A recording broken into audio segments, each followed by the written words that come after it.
자, 공납부터 보도록 합시다.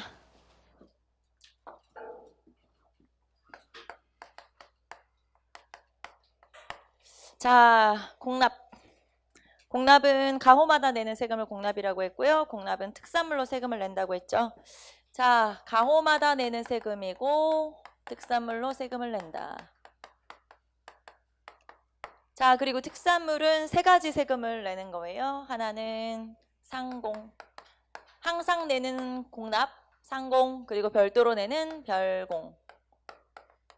자, 그리고 우리 지역의 수령이 임금에게 내는 거다라고 하면서 또 세금을 부과하는 경우가 있어요. 이런 걸 진상이라고 하죠. 자, 이 중에서 상공과 별공은 고려시대에도 존재하지만 이 중에서 진상은 조선시대에만 등장을 하는 거예요. 그러니까 고려시대도 공납이 있었고 고려시대 공납은 상공과 별공까지는 있었다. 하지만 진상은 조선에 와서 새로 생겼다. 이렇게 보시면 되겠죠. 자, 그러면 이렇게 공납을 내는 방식을 한번 살펴볼까요? 자, 그럼 세금을 특산물로 낸다고 하는 게 여기서는 문제가 되죠. 자, 세금을 특산물로 내면 어떤 문제가 생기냐면 우리 지역에서 특산물이 바뀌는 경우도 있어요. 지형에 따라서 또는 기후가 달라져서 여러 가지 이유가 있죠. 그래서 이제 뭐 토질이 달라지기도 하고 기후가 달라지기도 하고 특산물이 바뀌는 경우도 존재하죠. 그러면 예전에 우리 마을에서는 사과를 내다가 세금으로, 자, 그런데 우리 마을에서 지금 현재 사과 생산을 안 하고 배로 특산물이 바뀌었다. 하지만 나라에서는 한번 정해지면 이게 바뀌지 않거든요. 그래서 나라에서는 우리 마을이 아직도 사과 생산을 한다고 생각하는 거죠. 그러면 세금을 사과로 사다가라도 내야 되는 거죠. 그러면 우리 마을에 생산되지 않는 게 있으면 그거를 다른 지역에 가서 사다가라도 내야 된다. 자, 이렇게 생산되지 않는 곡물을 내라고 하거나 이런 걸 이제 불산곡물이라고 그래요. 또는 양이 너무 조금 생산되는데 양을 많이 내라고 하거나, 자, 이런 여러 가지 경우가 있으면 이 경우에 다른 지역에 가서 사다가라도 내야 되고요. 자, 그러면 우리 마을 사람들 전체가 다 같이 가서 그런 걸 사다가 낼 수는 없잖아요. 그러면 어떻게 해야 되냐? 그러면 다른 지역에 사람을 보내는 거죠. 뭐 아전이라든가 이런 사람을 따로 보내서 그 사람에게 사다가 우리더러 다 돈을 받아서 이제 받아가라는 거죠. 말하자면. 자, 이렇게 특산물을 대신 내는 거. 그리고 또 그 과정에서 그 대신 내는 사람이 이득을 챙기는 경우도 있겠죠. 자, 이렇게 해서 중간에 이득을 챙기는 걸 우리가 뭐라고 하냐? 방납의 폐단이라고 그래요. 방납의 폐단. 자, 그래서 세금은 특산물로 내는 것 때문에 문제가 생기고 여기에서는 특히 세금이 특산물이 안 나는 경우 또는 양이 조금 나는 경우, 그런 경우에도 다른 지역에 가서는 사다가라도 내야 되기 때문에 이런 것들을 우리가 뭐라고 부르냐? 방납의 폐단이라고 불러요. 여러분은 이걸 알아두시면 되겠죠. 자, 공납의 폐단을 뭐라고 해? 그러면 방납의 폐단이다. 이렇게 알아두시면 되겠죠. 자, 그래서 방납이 발생하고 이게 나중에 문제가 되죠. 자, 그래서 여러분은 474페이지에 상공진상, 상공별공진상, 일단 이거 알아두시고, 이 중에서 조선시대 새로 생긴 건 뭐냐? 진상 알아두시고, 자, 그 다음에 문제점을 뭐라 그래? 방납의 폐단. 자, 수치제도의 문란은 여러분 475페이지에 따로 모아놨어요. 그러니까 여기랑 같이 보시면 돼요. 475페이지 보시면은, 자, 공납의 폐단, 방납 써있죠. 네, 뒤에 나오니까 그럼 같이 보시면 되겠죠. 자, 그래서 방납의 폐단이 나타났다. 한번 쭉 보시고, 자, 그리고 이 방납의 폐단이 나타나자 여기서 이걸 해결하기 위해서 나라에서는 또 대책을 세웠겠죠. 이런 대책을 수미법이라고 그래요. 수미법이라고 하는 건 지금 여기서 세금을 뭘로 걷어서 문제점이 되는 거냐면 특산물로 걷어서 문제점이 되는 거예요.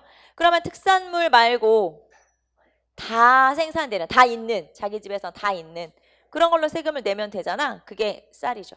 세금을 그래서 쌀로 내면 어때? 수미법이라고 하고요. 자, 그래서 수미법이라고 하는 걸 제시한 사람들이 여러 명 있었고, 하지만 실제로 실시되지는 못했고, 자, 수미법을 제시한 사람이 조광조라든가 이이라든가 유성룡이라든가 이런 사람들이 있었지만 잘 실시가 되진 않고요. 이거는 그냥 제시만 된 거예요. 실제로 법으로 만들어지진 않고 제시만 되다가 나중에 광해군 때 가면 대동법으로 실제로 만들어지게 돼요. 그거는 이제 조선 후기 수치제도니까 그거는 뒤에 가서 다시 보도록 하고요. 여기서는 일단 여러분이 이거랑 알아두시면 되겠죠? 자, 그 다음에 역으로 갑시다. 자, 역은 뭐였냐면 16세에서 60세까지의 정남들이 16세에서 60세까지의 정남들이 세금을 내는 걸 우리가 역이라고 하는데, 자, 세금은 뭘로 내냐? 두 가지. 자, 노동력을 징발하는 거랑 군대로 가는 거 있어요. 그래서 이 두 가지는 뭐냐면 군역과 요역을 말하는 거죠. 군역과 요역.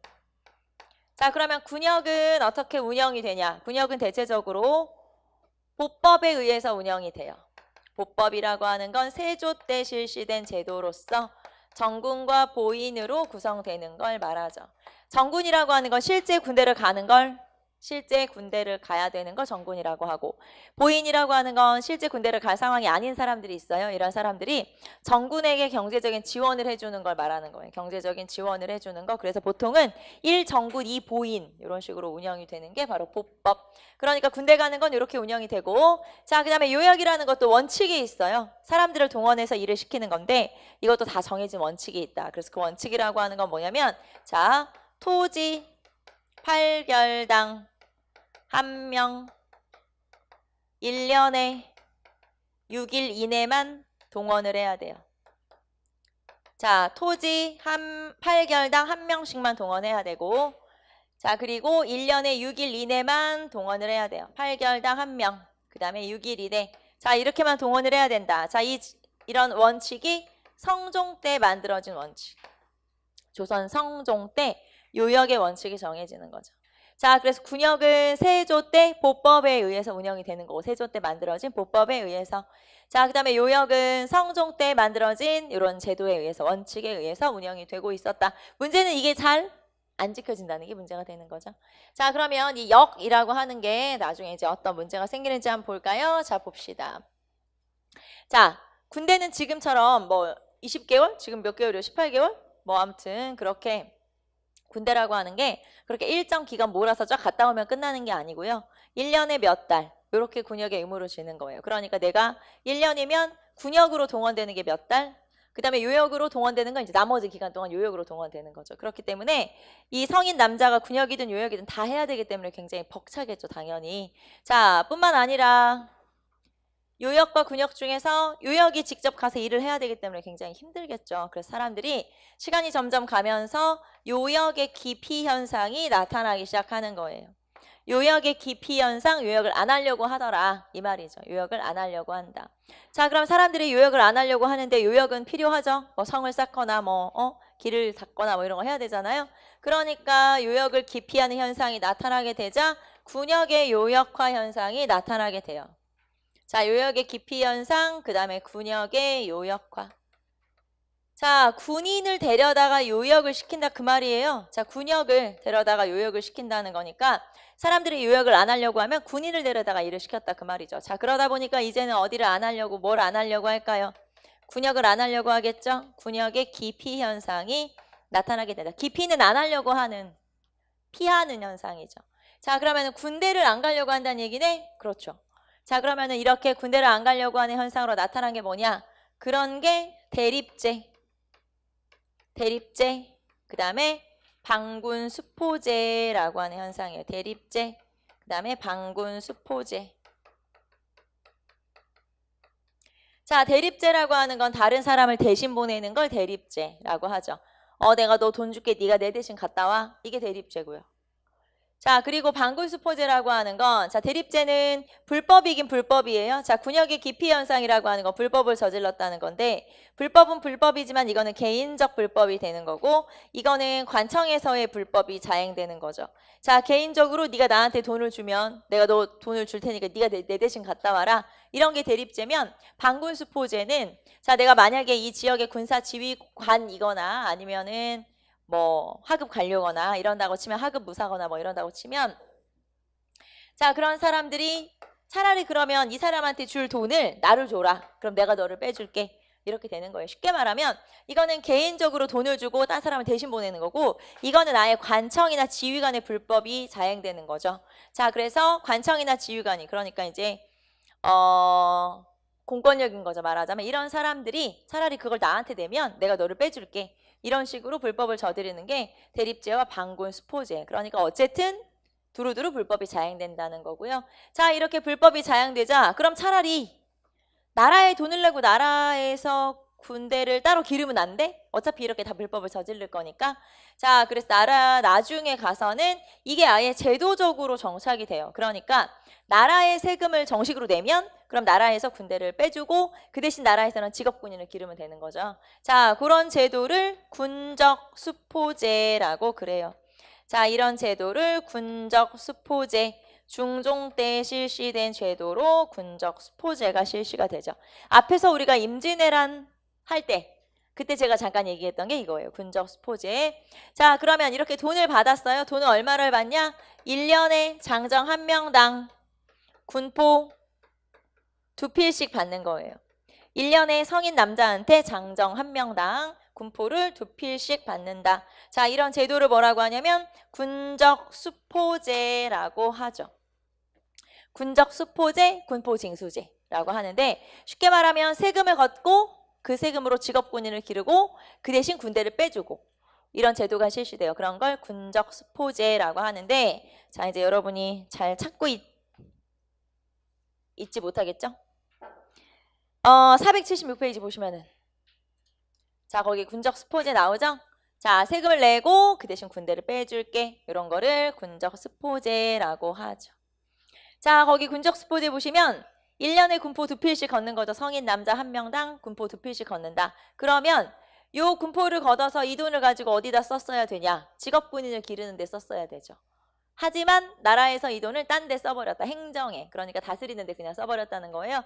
그래서 나중에 군적의 문란 나타나죠. 쉽게 말하면 군인은 없는데 지금 전쟁은 나게 생겼고 이런 사건이 이런 사태가 나타나게 되는 거고 그랬기 때문에 임진왜란에 제대로 된 대비를 할 수가 없었다. 이렇게 볼 수 있겠죠. 자, 그 제도가 바로 군적수포제고 자, 그럼 이제 여러분은 뭘 알아야 되냐. 여기에서 요 제도, 중종 때 실시된 제도.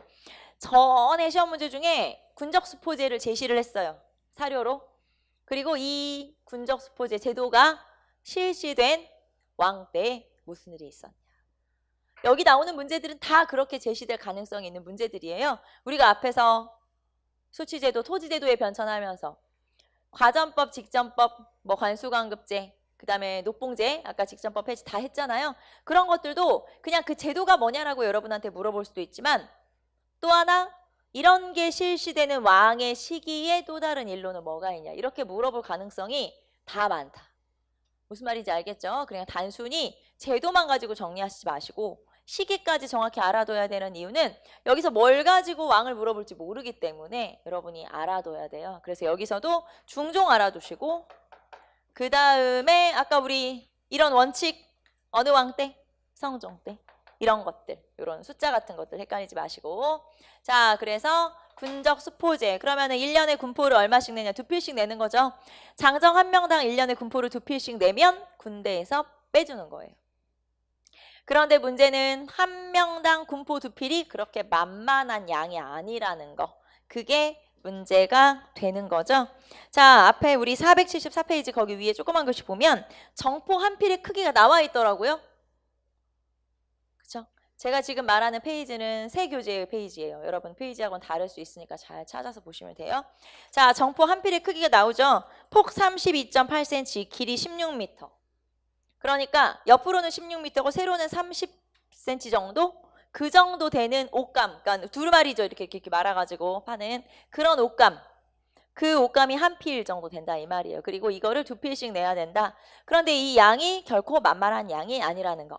그리고 우리 집안에 군대를 가야 되는 남자가 한 명씩 있는 건 아니잖아요. 제가 늘 얘기하잖아요. 시아버지, 남편, 시동생, 큰아들, 작은아들, 셋째 아들, 뭐 넷째 아들, 막내 아들. 그러면 어떡해요? 그러면 우리 집에 군대를 가야 되는 남자가 뭐 한 7 된다. 그러면은 거기서 군포를 얼마나 해야 되는 거예요? 14필 내야 되는데 이게 만만한 양이 아니라고 했죠. 그러면은 주로 집에서 짜거나 아니면 사다가 내야 되는데 그걸 여자 혼자 짤 수도 없을 뿐더러 당연히 사다가 내는 것도 가격이 만만치 않더라 그 말이에요. 그러면 결국에는 도저히 세금을 못 내네? 세금 못 내면 어떻게 해야 돼요? 도망을 가? 이 사람들 봐라. 막 도망가네? 감옥에 가야지. 근데 이제 도망을 가겠죠? 야반도주를 하겠죠, 당연히. 그래서 그런 식으로 유망민이 생기는 거예요. 유랑민. 이 사람들은 나중에 떠돌아다니다가 결국에는 이제 자기 터전을 버리고 떠돌아다니겠죠? 떠돌아다니다가 이 사람들은 또 나중에 도적으로 합류하거나 이렇게 돼버리는 거죠. 그러니까 세금을 못 내서 그렇게 떠돌아다니거나 도적이 되거나 이런 경우가 많아지는 시기가 지금 이 시기라는 거고, 그럼 이 시기는 지금 언제냐? 우리 지금 조선 전기하고 있죠? 조선 전기는 15, 16세기니까 16세기 후반쯤 되면 이런 현상들이 많아진다 이 말이에요. 그래서 이제 그런 현상들이 나타나게 되더라라고 하는 거죠. 자, 그래서 여러분하고 역 그리고 수치제도의 문란. 자, 수치제도의 문란에서는 공납의 폐단, 아니 방납의 폐단, 그게 중요하겠죠. 방납의 폐단 알아두시고 한 장 넘기시면은 대립제, 반군수포제, 군적수포제까지 쭉 정리가 되어 있어요. 한번 쭉 읽어보시고. 자, 그 다음에 환곡제도의 폐단 그랬죠. 환곡제도의 폐단. 자, 환곡. 자, 지금 우리가 세금 내는 제도 세 가지 다 했는데 전세 공납 역. 그쵸? 세금 내는 제도는 다 했어요. 하지만 세금이 아니지만 마치 세금인 것처럼 고리대화 되어버린 게 바로 환곡이라고 하는 거죠. 환곡은 우리가 뒤에 나오겠지만 여기 나왔으니까 다시 한번 설명해 볼게요. 환곡은 빈민을 구제하는 제도를 환곡이라고 해요. 원래는 아주 가난한 사람들한테 쌀을 빌려주고 나중에 갚을 때 이자를 조금 쳐라. 이자 쳐서 좀 내라. 요런 게 이제 환곡이라고 하는 제도고, 자, 그러면 이 환곡 제도에서 곡식을 빌려준다고 했잖아요. 환곡은 빈민을 구제하기 위해 춘대, 추납, 봄에 빌려줬다가 가을에 갚도록 하는 게 환곡제도인데, 이 환곡을 그럼 어디서 빌려주냐? 내가 어디 가야 빌릴 수 있냐 이 말이야. 어떤 관청에 가야 빌려주냐? 자, 15세기에는 의창이라고 하는 관청에서 빌려줬어요. 15세기에는 의창이라는 관청에서 가면 쌀을 빌려줘요. 자, 그런데 여기에서는 원곡만 갚으면 돼요. 그러니까 쌀 한 가마니 빌려왔어? 쌀 한 가마니로 내면 돼. 이런 뜻이에요. 이자는 없어. 이자는 없어도 돼요. 자, 그래서 원곡만. 그런데 문제는 이 사람이 한 가마니 빌려가고 내고 이 사람이 한 가마니 빌려가고 내면 나중에 이 쌀은 어떻게 될까요? 즉 모곡은 어떻게 될까요? 줄어들겠죠. 조금씩. 왜냐면 좀 덜 낼 수도 있고 또 쌓아놓으면 또 쥐가 갉아먹을 수도 있고 여러 가지 문제가 있을 수 있잖아요. 그래서 이렇게 이자를 안 받고 원금만 받으면 나중에는 점점 그 모곡, 원곡이 줄어들게 돼요. 그러니까 원곡이 부족해지면 안 되잖아요. 손해가 나는 거니까. 그래서 16세기로 넘어가면 빌려주는 관청을 바꿔요. 그거를 뭐라고 해? 상평창. 상평창에서 빌려주죠. 자, 그러면은 상평창에서 빌려주게 되면은 요 상평창에서 어떻게 하냐? 권곡에다가 플러스 드디어 뭐를 갚으라고 해요? 이자를 내라고 하는 거예요. 그래서 그런 어떤 부족분? 네, 그런 것들을 충당하기 위해서. 그런데 문제는 이게 잘 운영되면은 되게 좋았겠지만 뭐가 문제? 요 이자가 점점점 많아진다는 거예요. 왜냐면 조선 후기 가면은 이제 16세기로 넘어가는 과정에서 처음에 이 이자를 다른 데 활용을 못하게 했었어요. 그냥 쌓아두는 거죠. 그런데 나중에는 이자를 가지고 관청 운영비로 사용할 수 있게 허락을 해줘 버려요. 그러면은 그 지역의 지방관, 수령이죠. 지방관은 관청 운영비가 많으면 많을수록 좋지 당연히. 내가 쓸 돈이 많아지니까. 그러면 관청 운영비로 이자를 쓸 수 있게 해주면 사람들에게 이자를 더 많이 거두면 되잖아요. 그럼 내가 쓸 돈이 늘어나지? 당연히 그렇게 되죠. 그래서 점점점 이자를 많이 받기 시작해요. 자, 이렇게 이자 비싼 거 우리 뭐라고 하죠? 사채 말고 고리대라고 하잖아요. 고리대. 그래서 점점점 이게 고리대가 되는 거예요. 그래서 고리대화 돼버린다. 그래서 원래는 빈민을 구제하는 좋은 제도지만 나중에는 그렇게 이자가 너무 비싸지고 그러면 내기 힘들고 이렇게 되는. 그래서 점점점 폐단이 생기더라라고 하는 거죠. 자, 그 다음에 수치제도 문란의 결과로 넘어가 볼까요? 자, 유민이 증가한다. 아까 말했죠.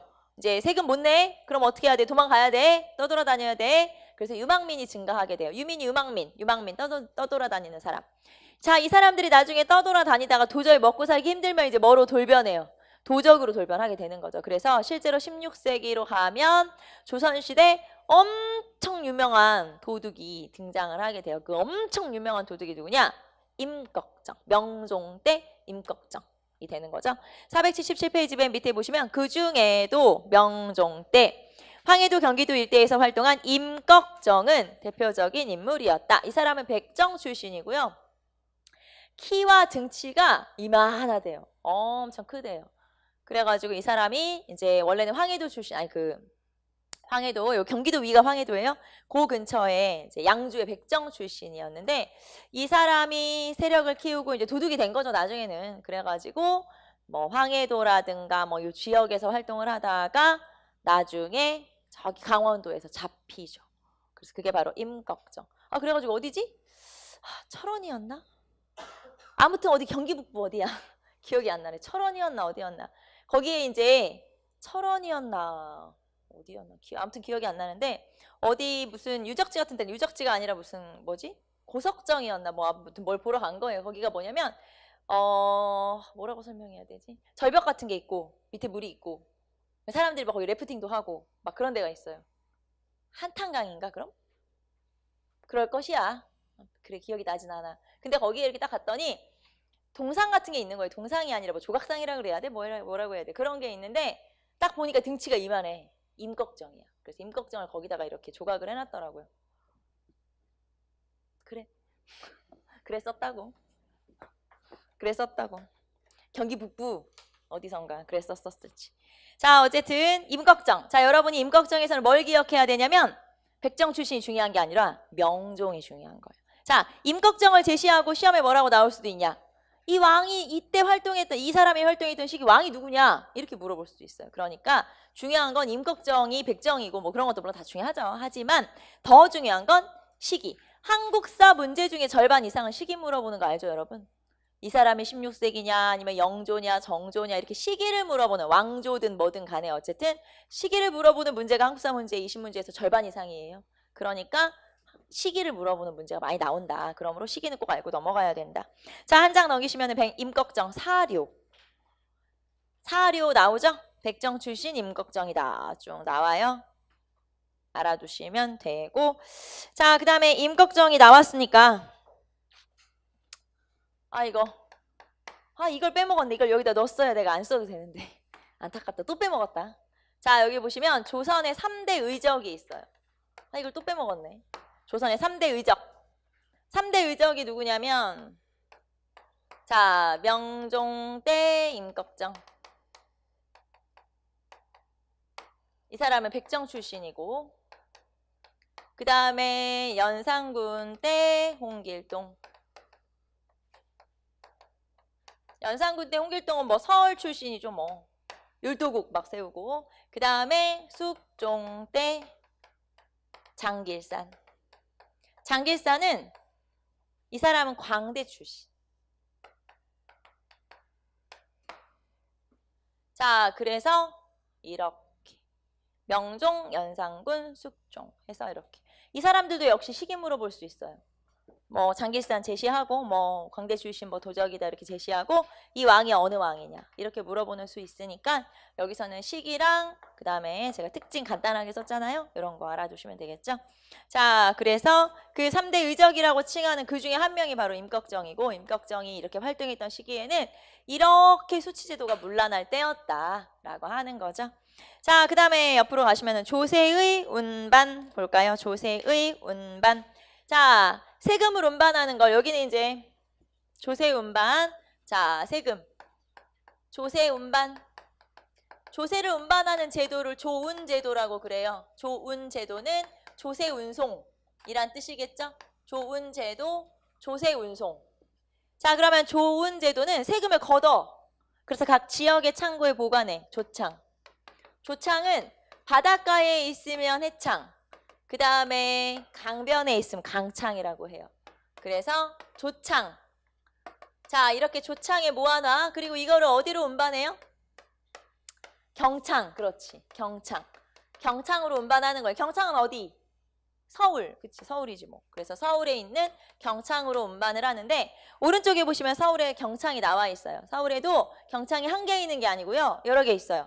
그래서 거기 보시면은 자, 풍저창도 있고 그 다음에 광흥창, 그리고 거기 보시면 군자창. 그래서 거기 옆에 나오죠.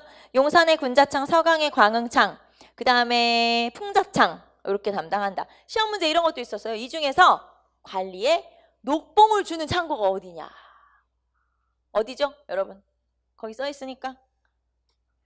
얘들아, 얘들아 졸립니? 얘들아 정신 차려야지. 여러분 정신 차려. 지금 이제 몽롱하지? 자, 이 중에서 녹봉을 담당하는 창고가 어디예요? 광흥창. 시험에 그거 나오기도 한다 이 말이에요. 그래서 이 중에서 녹봉을 담당하는 관청은 광흥창이다. 광흥창, 그 다음에 군자창, 풍저창. 그러니까 풍저창 같은 경우는 이제 왕실경비 같은 걸로 쓰고, 그 다음에 광흥창은 녹봉으로 쓰겠죠. 그 다음에 군자창은 군사비로 쓰겠지 당연히. 그래서 녹봉의 많은 부분이 월급 주거나 왕실경비 쓰거나 관창경비나 왕실경비 쓰거나 아니면 국방비로 쓰니까. 그래서 그런 식으로 여러 개의 창고가 있다. 왜 광흥창 역 있잖아요. 지하철역 중에 있어. 그래. 있어. 자, 그래서 경창. 그리고 그 중에서 녹봉을 담당하는 관청이 그 창고가 어디예요? 경창이 광흥창. 알겠죠? 자, 그러면 이렇게 운반을 하는데, 자, 뭐로 운반하냐? 여기서부터 이렇게 옮길 때 뭐로 운반하냐? 당연히 수운을 이용하는 거예요. 수운이라는 건 수로. 그러니까 배를 이용한다 이 말이죠. 이 당시에는 도로망이 정비되기 전이니까 달구지에다가 소달구지에다가 쌀을 실어가지고 산을 넘어야 되는데 불가능하잖아요, 그게. 그래서 도적도 있을 수도 있고 그렇기 때문에 이렇게 배로 운반한다라고 하는 거 알 수가 있고요. 자, 그러면 이렇게 조세는 배로 운반을 하는데 주로 서해안 쪽에 있는 지역은 서해안을 통해서 운반을 하면 되잖아요. 서울로 가니까. 그런데 나머지 이제 동해안 쪽에 접해 있는 그런 지역들은 바닷가에서부터 이렇게 반바퀴 돌아서 올 수는 없어요. 풍랑을 만날 수도 있고 여러 가지 문제가 있을 수 있으니까 그래서 주로 강을 이용하죠. 그러니까 수운이라고 해서 제가 이렇게 썼지만 이거는 강을 이용하거나 아니면은 이제 서해안 바다를 이용해서 이렇게 옮긴다라고 하는 거고요. 자, 그러면 이런 지역은 세금을 운반하는 지역이고, 자, 여러분 지도에 보시면은 화살표가 없는 지역이 이쪽 이런 걸 익류 지역이라고 그래요. 익류 지역이라고 하는 건 세금을 걷긴 걷어. 그런데 서울로 안 보내는 거예요. 왜냐면 우리 지역이 중요한 지역이기 때문에 쓸 데가 많거든. 그래서 그 지역에서 그냥 쓰는데, 자, 그러면 익류 지역은 지역으로 따지면 어디를 말하는 거냐? 자, 익류 지역은 평안도와 그 다음에 함경도와 그 다음에 제주도. 자, 평안도와 함경도와 제주도인데 평안도가 어디냐면 이쪽이 평안도, 이쪽이 함경도. 이렇게 평안도와 함경도. 자, 평안도와 함경도는 국경지방이기 때문에 그러면 익류 지역은 어디다 쓰는 거냐? 사신접대비와 군사비로 사용하는 거예요. 사신접대비와 군사비로 사용하기 때문에 세금을 서울로 보내지 않고 그냥 자기 지역에서 사용하는 거고요. 제주도 같은 경우는 그 양이 별로 많지 않아요. 제주도는 화강암 때문에 벼농사가 잘 안 되기 때문에 그래서 제주도에서는 쌀 생산이 조금이고 풍랑도 많이 만날 수 있고 그러니까 그냥 자기 지역에서 쓰도록 하는 거죠. 자, 이런 걸 익류 지역이라고 한다. 그래서 여러분은 이거 알아두시면 되겠죠. 익류 지역이 어디냐? 어디다 쓰냐? 이런 것들도 알아두시고 아까 요 창고 중에서 뭐 광흥창, 풍저창, 그 다음에 군자창 몇 가지 배웠죠. 그래서 그런 것들 알아두시면 되고요. 자, 그 다음에 국가의 재정 운영 해가지고 478페이지, 479페이지 나와 있고요. 자, 재정은 뭐 세금 걷어서 그거 쓰겠죠. 당연히 세금 걷어서 쓰는데 그런 이제 과정에서 뭐 무슨 일이 있냐 쭉 한번 읽어보시면 어떤 걸 세금으로 걷고 나머지는 어디다 쓰고 그런 비용들이 쭉 나와 있어요. 뭐 별건 아니고요. 자, 그 다음에 479페이지 보시면 각종 명부라고 해서 장부 같은 거죠. 나라에 이제 여러 가지 효용되는 장부들, 쓰이는 장부들을 말하는데요. 자, 이 중에서는 양안, 우리가 다 배웠던 거예요. 이거 굳이 외울 필요는 없지만 여러분이 다 들었던 내용들이기 때문에 그냥 한번 쭉 볼게요. 특별히 따로 외울 필요는 없어요. 자, 양안은 토지대장을 얘기하는 거죠. 토지조사 사업을 해서 토지대장을 등급이랑 매겨가지고 토지대장을 작성하죠. 자, 그러면 양전사업, 토지를 조사하는 사업 몇 년에 한 번? 20년에 한 번. 그렇죠. 토지조사는 20년에 한 번씩만 하면 된다. 자, 그래서 20년마다 작성한다라고 하는 거고, 자, 그 다음에 이 중에서는 횡간 그리고 공안이라고 하는 게 있어요. 자, 여러분 세금을 걷었어요. 그럼 쓸 거죠. 그러면은 세금이 들어왔어, 걷었어, 세입표가 있고 그 다음에 썼어 이만큼 세출표가 있잖아요. 쉽게 말하면 예산이 있고 결산이 있고 그런 걸 우리도 지금 하잖아요. 그래서 국회 예산을 딱 정하면 그 예산을 정하면 그걸 국회에서 통과를 해야 되고 뭐 이런 게 있는 것처럼 여기도 세입표와 세출표가 있고 그것에 따라서 재정 운영을 하거든요. 자, 그래서 세입 들어오는 거를 어떤 세금이 들어오는지 그걸 나타내는 걸 공안, 그 다음에 횡간이라는 거 쓴 거, 나간 거. 네, 그런 것들 딱 계산을 한 거예요. 그래서 세출표, 세표 이렇게 딱 정해져 있죠. 자, 그리고 청금록이라고 해서 이거는 학교 출석부를 우리가 청금록이라고 한다고 했고, 그리고 맨 마지막에 보시면 수공업자들의 명단도 있죠. 그런 걸 공장안, 수공업자를 공장이라고 그래요. 그래서 공장안, 안이라는 게 명단이란 뜻이니까. 자, 그래서 각종 명부들 한번 쭉 살펴봤고요. 자, 그 다음에 나머지 양반과 평민의 경제생활, 나머지 경제생활 한번 쭉 볼까요? 별거 없으니까. 자, 봅시다. 양반 지주의 경제적인 기반. 자, 양반들은 원래 돈이 많아. 토지도 많고. 자, 그래서 양반들의 토지가 있었고요. 거기 보시면 경제 기반은 나라로부터 받은 월급, 과전, 그 다음에 녹봉 이런 거 있었고, 자, 그 다음에 토지.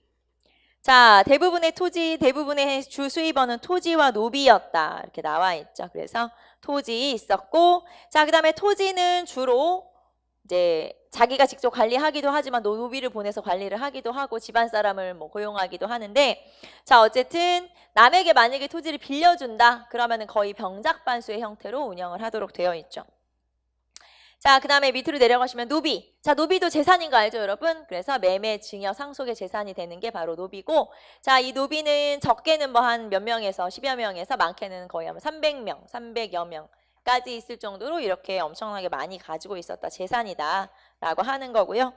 자, 그 다음에 한 장 넘겨보시면, 자, 노비는 크게 또 이렇게 나눌 수 있죠. 나랑 같이 사는 노비가 있고 나랑 따로 사는 노비가 있어요. 따로 사는 노비를 외거노비라고 하고, 외거노비는 주인과 따로 살기 때문에 자유롭게 살죠. 해서 주인에게 뭐를 일정 내 몸값을 바쳐야 되죠. 자, 이런 걸 뭐라 그래요? 주인에게 바치는 몸값을 신공이라고 하죠. 신공을 바쳐야 된다.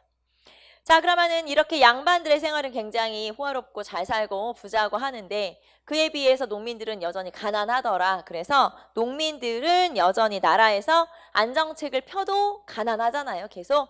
자, 그렇기 때문에 결국에는 스스로 자구책, 그러니까 내가 스스로 잘 살 수 있는 방법을 찾을 수밖에 없는데, 그러면 내가 스스로 잘 살 수 있는 방법이란 게 뭐냐? 그게 농업기술의 발달인 거예요. 그래서 이렇게 농업기술을 발달시켜서라도 농민들은 좀 잘 사는 방법을 마련하려고 하더라. 자, 그러면 482페이지 보시면 농업기술의 발달 볼까요? 첫 번째.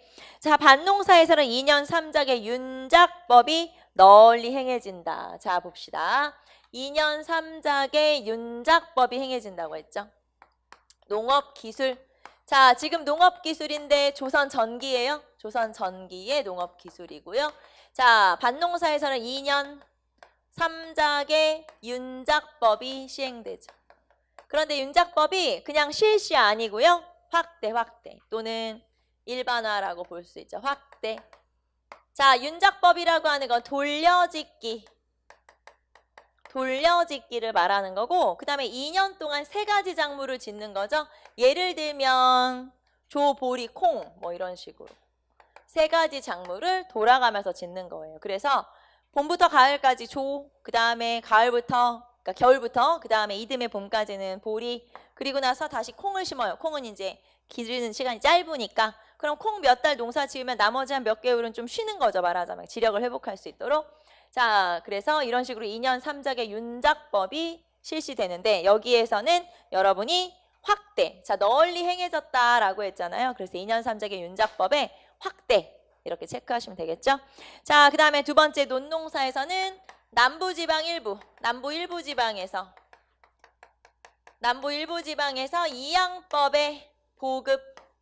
이양법의 보급이라는 건 시작했다는 뜻이고, 물론 실제로 이양법을 보급하기 시작한 시기는 고려 말부터예요. 하지만 여기도 마찬가지로 아직까지 전국으로 확대되지는 못했다라고 하는 거고, 자, 그 다음에 남부 일부 지방의 이양법의 보급과 더불어 벼, 보리의 이모작, 이게 중요하죠. 그래서 조선시대는 벼와 보리의 이모작이 실시된다. 자, 벼, 보리의 이모작 무슨 말이냐면 한 개의 땅에서 벼 한 번, 보리 한 번 이렇게 농사를 지을 수 있어요. 그러면 이렇게 한 개의 땅에서 벼 한 번, 보리 한 번 지을 수 있었던 거는 뭐를 실시했기 때문에 가능한 거냐? 이양법을 하기 때문에 가능한 거예요. 만약에 이양법을 실시하지 않는다, 그러면 이모작을 할 수가 없어요. 그래서 벼와 보리의 이모작의 보급은 고려 말에도 나타나고 조선시대도 나타나지만 여기에서 조선시대에 나타나는 또 다른 좀 더 발전적인 그런 부분은 바로 벼, 보리의 이모작이 실시되었다라고 하는 걸 알 수가 있죠. 자, 그 다음에 12법의 발달 써있죠? 자, 12법. 자, 12법이 발달하기 시작한 건, 즉 12법이라고 하는 거름 주는 방식이 발달하기 시작한 건 고려시대부터. 하지만 여기서는 조선시대죠. 지금은 조선시대에서는 12법의 발달과 더불어 나타나는 게 자, 휴경지가 소멸한 거예요. 휴경지가 소멸. 자, 휴경지라고 하는 건 휴경농법으로 중간에 비는 땅이에요. 말하자면 농사를 안 지는 땅을 말하는 거죠. 그래서 몇 년 동안 쉬는 거를 휴경이라고 하는데 이런 휴경지가 사라졌다는 건 다른 말로 하면 우리가 뭐라고 할 수 있냐면 연작이 가능하다. 휴경지가 소멸하게 되면 뭐가 가능하냐면 연작이 가능하다. 연작, 상경이 가능하다 이 말이에요. 연작, 매년, 상경, 항상. 그래서 연작, 상경이 가능하다는 건 즉 매년 농사를 짓고 쉬는 땅은 없어졌다 이 말이죠. 원래는 1년 농사 짓고 1년 쉬거나 1년 농사 짓고 2년 쉬거나 이런 식으로 해야 돼요. 자, 그래서 1년 농사 짓고 1년 쉬는 땅을 일역전, 1년 농사 짓고 2년 쉬는 땅을 제역전. 자, 그런데 아예 안 쉬고 쭉 농사 짓는 거 그거는 불역전이라고 하거든요. 그래서 이제는 쉬는 땅이 없어도 된다는 거예요. 왜냐하면 매년 농사를 지을 수가 있게 거름을 주면 되기 때문에. 그래서 그렇게 거름 주는 방식을 뭐라고 하냐? 12법이라고 그래요. 그래서 여기에서는 2년 3작의 윤작법의 확대. 자, 이거 확대냐 보급이냐에 따라서 식이 달라지는 거 알죠? 만약에 2년 3작의 윤작법이 시작됐다거나 보급됐다거나 그럼 고려시대, 고려전기. 자, 그런데 확대면 조선전기. 그 다음에 이 남부 일부 지방 또는 남부지방 일부에서 이항법이 보급되었다 하면 고려 말 또는 조선 초. 하지만 그거와 더불어 벼와 보리의 이모작이 나타났다라고 하면 조선 전기. 벼와 보리의 이모작이 나오면 조선 전기예요. 자, 그 다음에 12법의 발달하면 조선 고려 시대 조선 전기 다 똑같아요. 하지만 여기서 휴경지가 소멸해서 매년 농사가 가능하다? 그럼 조선 전기. 그러니까 지금 윤작법이든 이항법이든 12법이든 이게 확대냐 보급에 따라서 확대냐 보급이냐에 따라서 시기가 달라질 수가 있어요. 무슨 말인지 알죠? 이게 확대인지, 확대는 말 그대로 일반화되었다는 뜻이고 그 다음 보급은 시작됐다는 뜻이에요. 그래서 확대인지 보급이냐에 따라서 시기가 달라질 수 있으니까 그걸 체크해 두시면 돼요. 제 말이 지금 무슨 말인지 이해됨? 이거 별거 아니지만 이런 거 시험에 나와서 헷갈려서 틀리면 안 되지, 당연히. 여러분이 시험에서 고득점을 올리는 건 정말 여러분이 다른 친구보다 뭔가 내가 막 너무 막 많이 알아가지고 막 내가 엄청 열심히 공부해서 여러분이 한국사에서 고득점을 맞는 게 아니에요. 안 틀리면 되거든요. 그래서 오답률을 낮추는 게 중요해요. 남들보다 한 개를 더 아는 것보다는 남들보다 내가 한 개를 덜 틀리는 게 훨씬 고득점의 방법이에요. 무슨 말이냐면 특이하고 이상하고 막 책에서 저기 구석에나 나올 법한 그런 거를 공부하는 게 중요한 게 아니고 오히려 이런 어떻게 보면 이건 기본적인 거잖아요. 이런 것들을 명확하게 그래서 헷갈리지 않는 거 정확하게 답을 골라낼 수 있는 거 그런 게 훨씬 더 고득점의 방법인 거지 한국사 막 남들보다 막 더 어려운 거 나는 공부해야지 그렇게 해서 점수가 잘 나오진 않거든요. 무슨 말인지 알겠죠? 한국사는 최대한 기본적인 내용을 완벽하게 습득하는 게 훨씬 더 고득점의 방법이에요. 남들보다 이상하고 어렵고 막 남들 모르는 거 내가 막 10개 더 알고 있어야지 그런다고 해서 그게 시험에 나오는 게 아니거든요. 그렇기 때문에 어려운 거를 더 많이 외우고 있는 게 중요한 게 아니고 이런 별거 아니지만 딱 기본, 딱 정확하게 그런 걸 알고 있는 게 훨씬 한국사 성적에 도움이 돼요. 알겠죠? 무슨 말인지. 그래서 여러분한테 그래서 기본서를 여러 번 보라고 하는 이유가 그거거든요. 오히려 별거 아닌 거 헷갈리는 거 덜 헷갈리고 정확히 알고 있는 거 좀 이건지 사실 여러분 문제 풀다 보면 공부 어느 정도 한 친구들은 아예 몰라서 틀리는 것보다는 둘 중에 하나가 분명해. 근데 그 둘 중에 하나를 못 고르겠어. 그래가지고 틀렸어. 이게 대부분일 거예요. 그런 거예요. 사실 공무원 시험은 아예 몰라서 틀리는 문제는 진짜 시험에 한 개나 있을 법한 그 만점 방지 문제라고 하는 소위 정말 특이한 그런 우리 한 번도 본 적 없는 그런 지문. 근데 그런 지문도 만약에 여러분이 4번까지 사지 선다가 있잖아요. 그러면 여러분 3개는 여러분이 아는 거. 1개는 잘 모르는 거. 그렇게 지문이 나오지 아예 이 4개 지문을 내가 한 번도 본 적이 없다. 그런 문제는 없어요. 여러분이 어느 정도인지 내가 다음 시험에 좀 도전해야겠다. 이제 다음 시험쯤이면 내가 괜찮겠구나라고 생각을 하는 친구들이면 최소한 아예 모르는 내용 가지고 틀리는 건 없거든요. 그래서 여러분이 지금이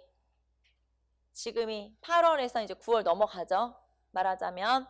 그러면 지금은 여러분이 뭘 해야 되냐? 일단은 시험을 여러분 이제 보는 친구들이건 그러니까 처음 보는 친구들이건 아니면은 여러 번 봤던 친구들이건 간에 내가 다시 한번 놓치는 부분이 있는지 연말 정도까지는 살펴보시는 거예요.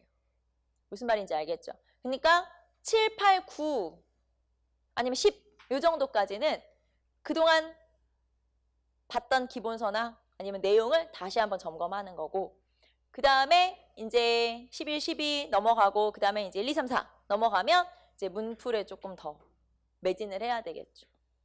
그래서 앞에 한 10월 정도까지는 기본서를 다시 여러 번 보시고요.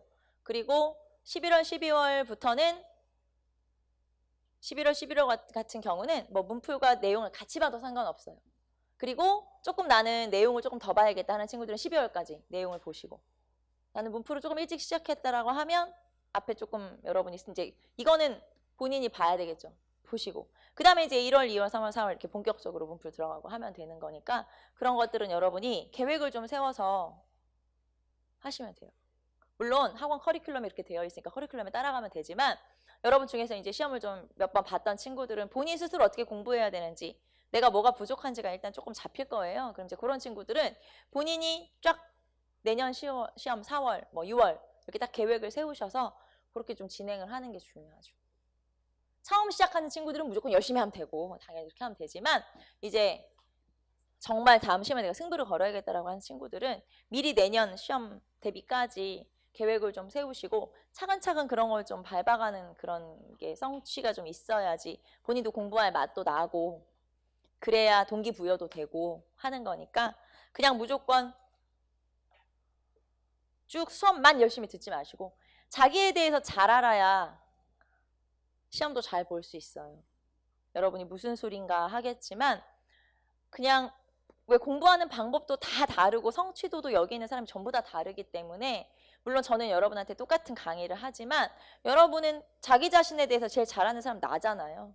그러니까 내가 나에 대해서 계획을 세워야죠. 앞으로 어떻게 공부할지. 그래서 그런 것들도 생각을 해보시고 이럴 때 지금 이제 시기가 딱 그런 거 생각해서 앞으로 계획 세우기 좋은 시기잖아요. 지금이.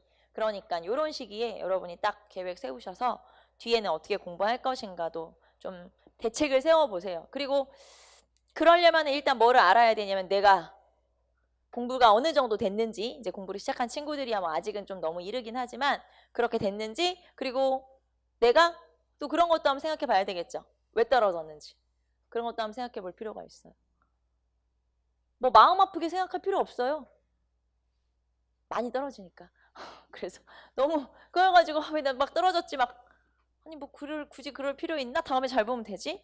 그러니까 나에 대해서 제일 잘 아는 게 예를 들면 지난번에 내가 봤던 시험에서 한국사는 쉬웠는데 나는 왜 이 점수가 나왔을까? 그런 거 있잖아요. 그런 걸 반성해 보라는 얘기예요. 그럼 나는 영어하고 한국사 중에 어떤 거를 조금 더 비중 있게 둬야 되나? 내가 좀 잘하는 과목이 또 있을 수 있잖아요.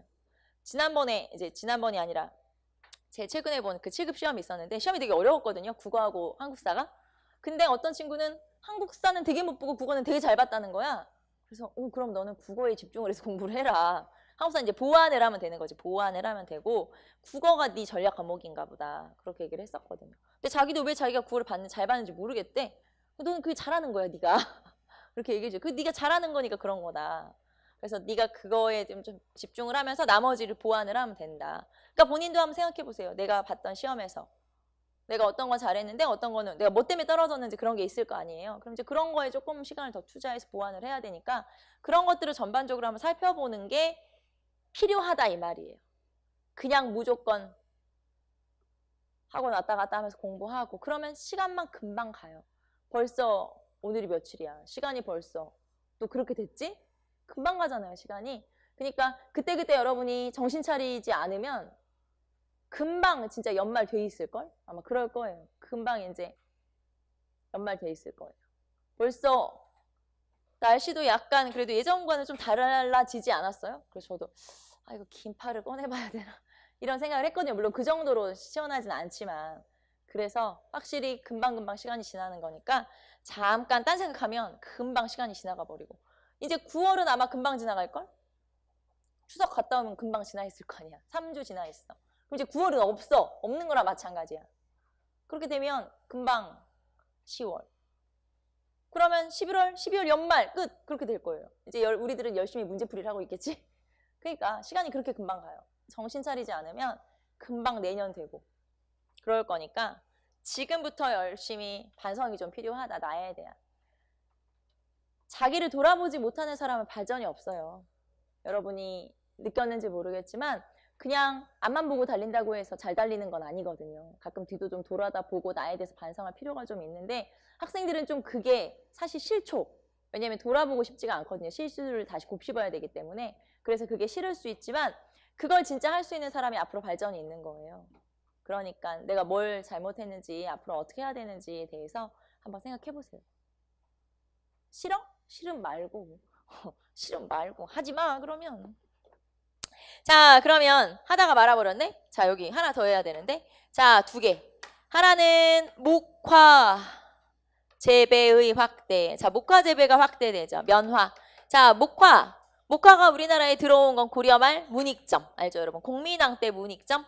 자 그리고 그거를 가지고 들어와서 고려 말에 정천익이라고 하는 사람이 문익점의 장인어른인데 그 양반한테 줘서 길러보게 한 거예요. 그래서 재배 확대하죠. 씨만 가지고 들어왔으니까 이게 진짜 씨가 자랄지 안 자랄지 모르잖아요. 우리나라 토질이나 뭐 이런 게 다르니까. 그래서 그 목화 재배에 성공을 한 게 고려 말. 그리고 나서 그게 확대된 게 조선 초.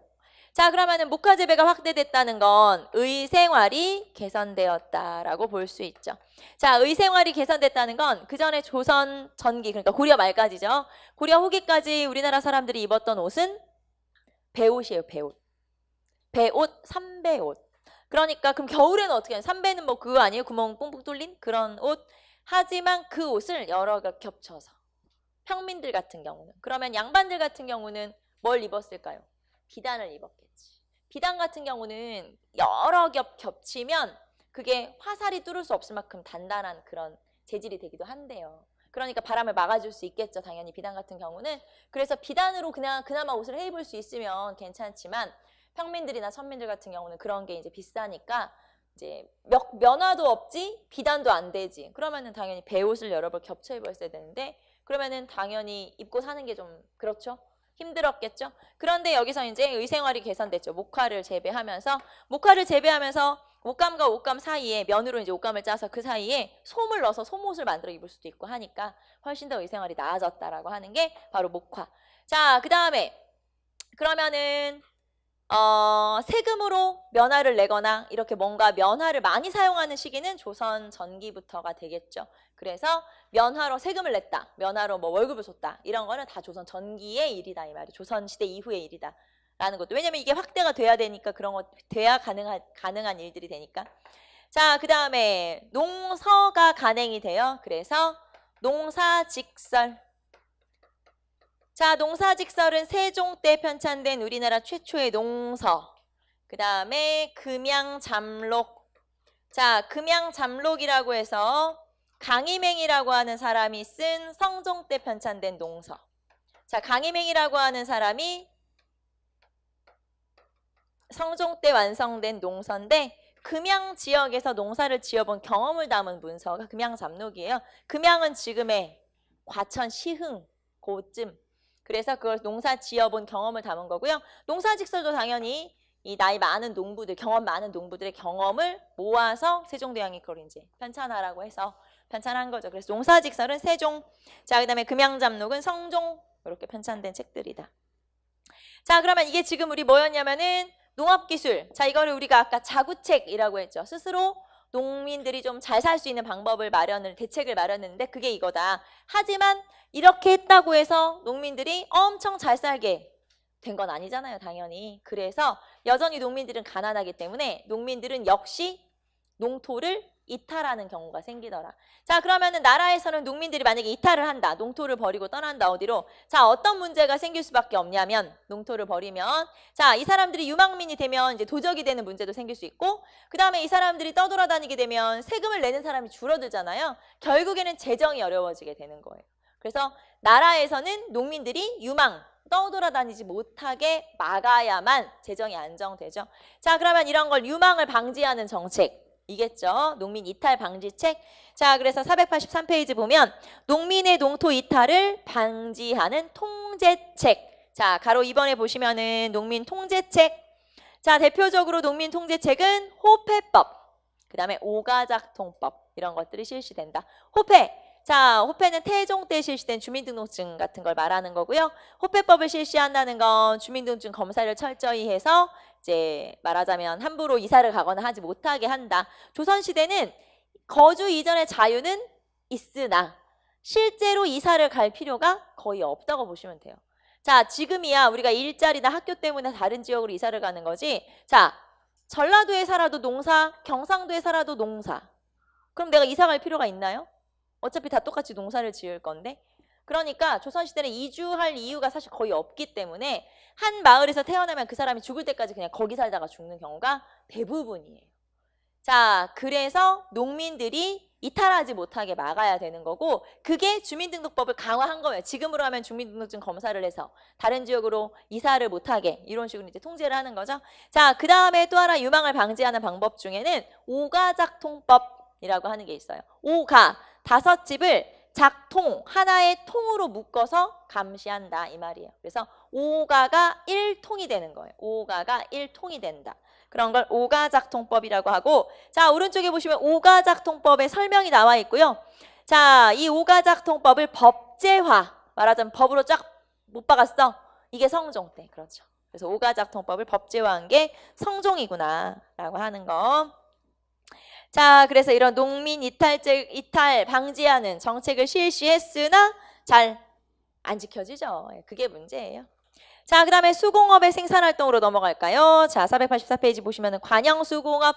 자, 국가에서는 수공업을 국가에서 운영했었다. 어떻게 운영하냐면 수공업자들의 명단을 딱 조사를 해서 작성을 해서 관청별로 가지고 있는 거예요. 그래서 수공업자들을 동원을 해. 야, 너네 와서 일을 해. 그런 식으로 이제 수공업자를 동원해서 이 사람들에게 할당량을 맡기는 거죠.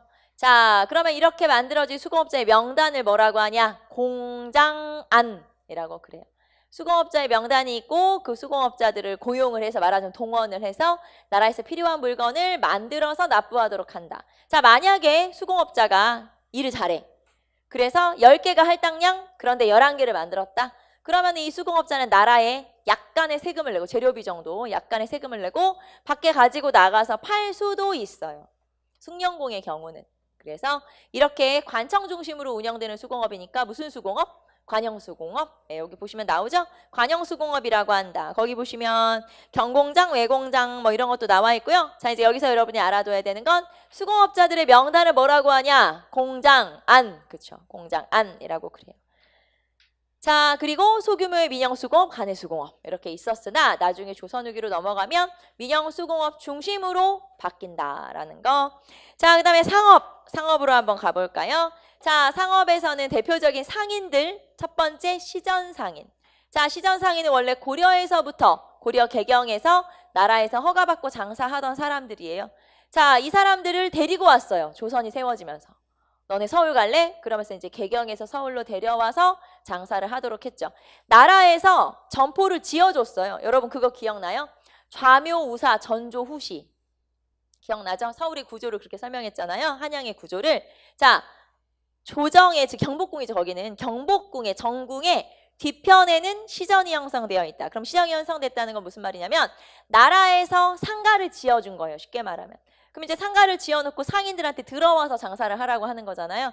그러면 그 상인들한테 상세를 받고 그 다음에 점포세를 받고 그리고 물건을 또 납부를 받기도 해요. 그래서 이렇게 상인들을 데려다가 장사를 하도록 하고 세금을 걷어갔는데, 자, 그러면 이렇게 뭔가를 많이 걷어갔으면 이 사람들한테도 혜택을 줘야 되잖아요. 그게 독점 판매권. 어떤 물건에 대해서 도성 주변까지는 이 사람만 판매할 수 있는 권한을 준 거예요. 그런 걸 독점 판매권이라고 하죠. 자, 그래서 여러분 485페이지 독점 판매권.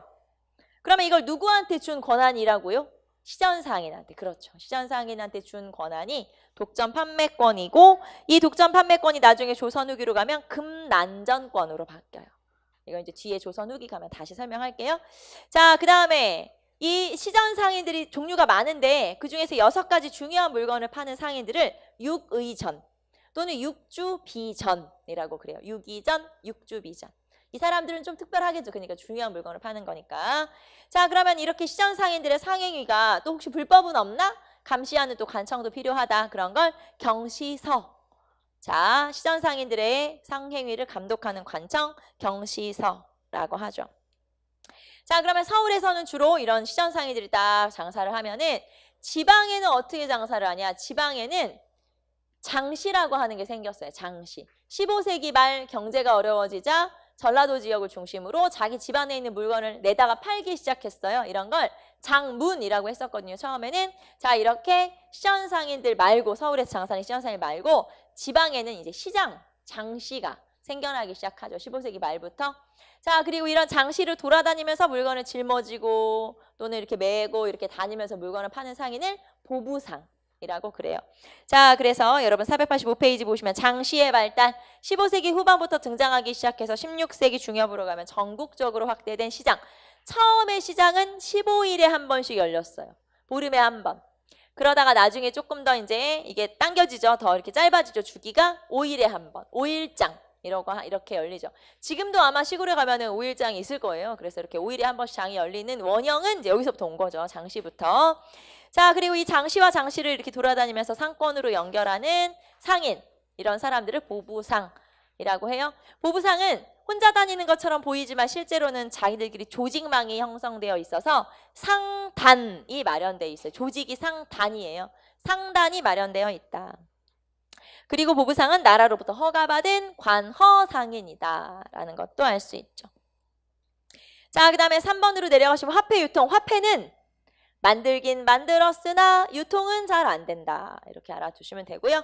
자, 이 중에서는 세종대왕 때 만들었던 화폐만 한번 체크해 볼까요? 뭘까요? 세종대왕 때 만들었던 화폐를 조선통보. 네, 조선통보 체크 한번 해보시고, 자, 그 다음에 세조 때 만드는 화폐를 팔방통보라고 한다. 한번 읽어보시고. 자, 그 다음에 대외무역으로 가면, 대외무역은 공무역과 사무역으로 이루어지죠. 주로 조공무역이 이루어진다. 우리 앞에서 배웠죠? 명나라는 조공무역이 이루어진다. 자, 그 다음에 여진하고도 무역소라고 하는 관청을 설치해서 무역을 할 수 있도록 허용을 해줬고요. 일본도 마찬가지죠. 외관을 설치하도록 해서 여기서도 공무역을 허락했었다라고 하는 거죠. 그래서 대무역 한번 읽어보시고, 자, 여기까지 해서 근세의 경제 까지 했었고요. 제일 중요한 건 토지제도와 수치제도겠죠. 그래서 토지제도에서는 과전법, 직전법, 관수관급제, 그 다음에 직전법 폐지, 녹봉제 실시까지 왕별로 어떤 제도가 실시됐는지, 특징은 뭔지. 자, 그 다음에 수치제도의 개편에서는 공법 알아두시면 되겠죠. 공법, 그 다음에 방납의 폐단 이런 거 있었죠. 그 다음에 군적 수포제 이런 것들 체크 한번 해보시면 되겠죠. 그 다음에 이제 우리 좀 전에 정리했던 농업기술의 발전, 농업기술의 발전 한번 체크해 보시고, 자, 그래서 근세의 경제에서는 그 3가지 정도, 그러니까 토지제도하고 수치제도하고 그 다음에 농업기술하고 이렇게 체크 한번 해보시면 되겠네요. 자, 우리는 잠깐 쉬었다가 근세의 사회로 넘어가도록 합시다.